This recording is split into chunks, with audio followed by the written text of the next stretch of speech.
आपने कई बार देखा होगा कि कुछ लोगों का बैठे बैठे ही नस चढ़ जाता है। रात में जब सो रहे हैं तो नस पे नस चढ़ गई, या फिर बोलते हैं कि एक नारी पे दूसरी नारी चढ़ गई, ऐठन हो गई, या फिर क्रैम्प्स पड़ गया। ये मेरे साथ हुआ क्या, कुछ समझ में नहीं आ रहा। लोगों को तो इसका नाम भी नहीं मालूम कि इसको बोलते क्या है। नस पे नस चढ़ना बोलते हैं या फिर क्या बोलते हैं। ये हो क्या गया, हमको इतना दर्द क्यों हो रहा है? ये हमारे बॉडी में इस तरह के मसल्स क्रैम्प क्यों हो रहे हैं? इसका सीधा सा मतलब है कि आपके बॉडी के अंदर पोषक तत्वों की कमी आ रही है। आपके शरीर में पानी की कमी हो गई है, सोडियम की कमी हो गई है, पोटेशियम की कमी हो गई है, और साथ ही साथ मैग्नीशियम की भी कमी हो गई है, जिस वजह से आपके नस पे नस चढ़ रही है या फिर क्रैम्प्स पड़ रहे हैं। कई बार तो खून की कमी से या फिर विटामिन सी की कमी से, कमजोरी की वजह से, या फिर खून कम होने की वजह से, आपका जो ब्लड सर्कुलेशन है उसकी कमी होने से ये सारी परेशानियां आपके बॉडी के अंदर आनी शुरू हो जाती है। अगर ऐसा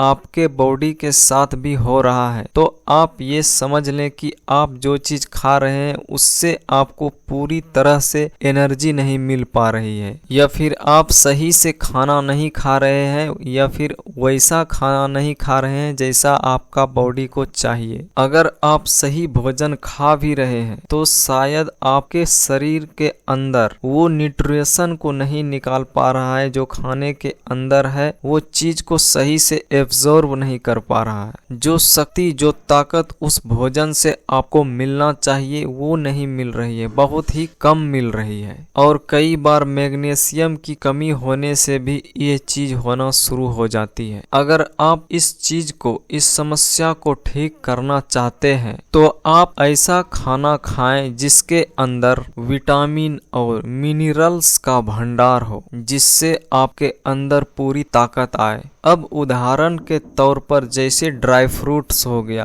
काजू, किशमिश या फिर अंजीर, इन सब चीजों को आप रात में भिगोकर छोड़ दो और सुबह सुबह उठकर उसे अच्छे से चबा चबा कर खाना शुरू कर दें। आप चाहे तो होम्योपैथी के डॉक्टर के पास जाकर इस समस्या का समाधान निकलवा सकते हैं। आप जब इन सब चीजों का यूज करेंगे तो आप कहेंगे पहले जैसा फिर हम हो गए, अब ऐसा बिल्कुल भी नहीं हो रहा है, और आप बिल्कुल स्वस्थ और फिट हो जाएंगे। जो आपके शरीर में दर्द होता था, अचानक से चलते चलते अचानक से कोई भी बॉडी के पार्ट में दर्द होना शुरू हो जाता था, वो अब बंद हो जाएगा। आप इस तरह से अपने बॉडी के पार्ट को पकड़कर कहीं भी रुक जाते थे, कहीं भी बैठ जाते थे, चिल्लाते थे, ये सब समस्याएं खत्म हो जाएगी। इन समस्याओं को खत्म करने के लिए हमने आपको दो तरीका बताया। एक पहला तरीका जो है वो है ड्राई फ्रूट का, और दूसरा तरीका है होम्योपैथी के डॉक्टर का। तो अब आपके हाथ में है कि आपको करना क्या है। तो इस प्रकार का जानकारियां पाने के लिए हमारे चैनल आयुर्वेदा को सब्सक्राइब जरूर करें।